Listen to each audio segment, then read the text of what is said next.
Hi friends, मी आज तुम्हाला माझ्याकडे असलेलं प्लेस लिलीचं प्लांट दाखवणार आहे. याला मराठीमध्ये नागफणीचं प्लांट पण म्हणतात. हे पहा किती छान लीव्स आहेत ह्याच्या. आणि हे इंडोर प्लांट आहे. याला उन्हाची गरज नाही आणि याला एक मॅच्युअर लीव्स येते.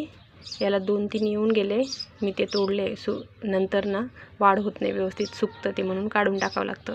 ते त्याचं फ्लावर्स असतं व्हाईट कलरचं, त्याला मॅच्युअर लीव्स पण म्हणतात. ती खूप छान दिसतं, नागफणीसारखं असतं ते. हे पहा, हे आपण घरामध्ये ठेवल्याने आपल्या घरातील हवा शुद्ध होते. हे पहा, मी छोट्याशा पॉटमध्ये लावले. तुम्हीही असं लावू शकता. मोठ्या पॉटमध्ये लावलं तर हे वाढत जातं, मल्टिपल होतं, ह्याचे फुटवे फुटत जातात. तुम्हाला छोटं पाहिजे असेल तर तुम्ही छोट्या पॉटमध्ये आरामात लावू शकता. कसा वाटला तुम्हाला व्हिडिओ आवडल्यास लाईक, सबस्क्राईब. बाय.